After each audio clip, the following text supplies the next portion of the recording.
بسم الله الرحمن الرحيم. اهلا بكم حبايبي. معلش على التاخير لان كان فرح ابني وطبعا كنت مشغوله في الفرح. عقبال عندكم جميعا. النهارده باذن الله هنعمل الفيديو بتاعنا رز بلبن. كوبايه رز، كوبايتين سكر، كيلو لبن. هنحط بدل الفانيليا ماء ورد، كريم شانتيه، وهنحط طبعا ميه نسلق بيه الرز. هنجيب الرز هنفضيه هنا كده، دي كوبايه مغسوله، عليها 3 كوبايات ميه سخنه.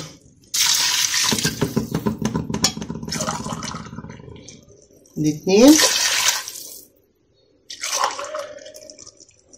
3.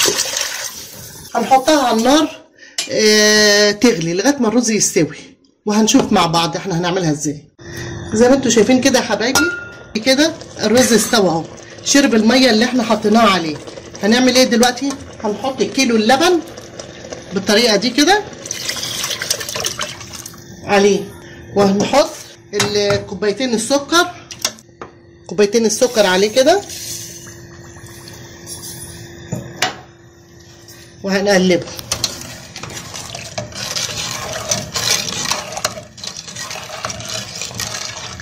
زي ما انتوا شايفين اهو.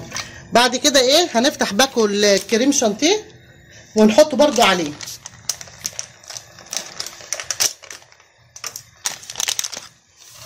بالشكل ده كده.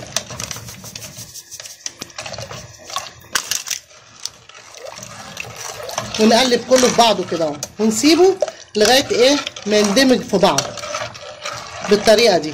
وقبل ما هنطفي عليه هنحط ايه، ندعه ميه ورد.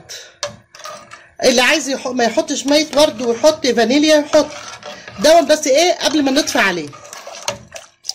واللي عايز برضو يحط قرفه اللي بيحب القرفه فيها يحط عود قرفه. ما بيحبهاش يعملها زي ما انا عاملاها بالطريقه دي كده، بالشكل ده كده. زي ما انتوا شايفين يا حبايبي كده، ادي الرز ابو لبن اهو على النار. هنحط ايه، شويه الميه المورد، بس مش هنكتر منه قوي، يا دوب ايه ندعتين كده بالشكل ده بس. ليه بقى؟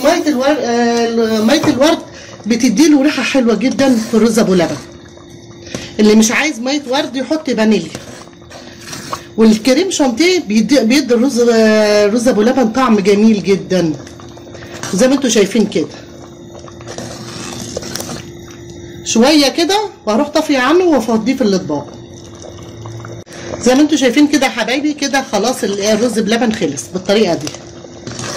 لان بعد ما بنفضيه في الاطباق بيجمد ويبرد تلاقوه تقل عن كده كمان. زي ما انتوا شايفين دلوقتي هنفضيه في الاطباق. زي ما انتوا شايفين يا حبايبي كده ايه، فضيته في الاطباق اهو. هنزوقه، اللي عايز ياكله ساده كده ياكله، اللي عايز انا حطيت سوداني وزبيب مكسره السوداني، نحط على الوش كده.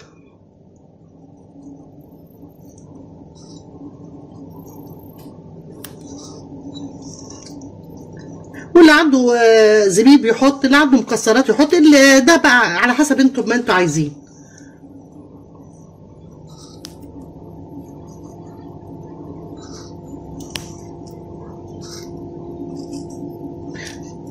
نقول بقى ايه احنا عملنا ايه من الاول.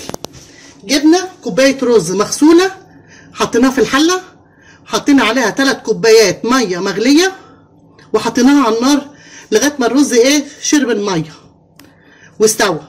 بعد كده حطينا عليه كيلو لبن، وحطينا عليه كوبايتين سكر، وحطينا عليه باكو كريم شانتيه. ليه الكريم الشانتيه؟ الكريم شانتيه بيديله ريحه وطعم جميل جدا. وبعد ما خش في السوا حطينا ايه، حطينا ريحه نقطتين ميه موارد. اللي مش عايز ميه موارد يحط فانيليا، واللي بيحب بالقرفه يحط عود قرفه في والرز بيتسلق. واللي عايزه زي ما انا عملتها يعملها. وبعدين ملحوظ، افرض انها طلعت تقيله معاكم، تعملوا ايه؟ تروحوا مزودين اللبن. لو طلعت تقيله معاكم تروحوا مزودين اللبن. طب افرض انها طلعت خفيفه، نروح جايبين معلقه نشا ومدوبينها في شويه لبن باردين وحاطينها عليها تظبط معاكم. اما لو مشيتوا على الطريقه اللي انا عاملاها هتبقى مظبوطه وجميله جدا وبألف هنا.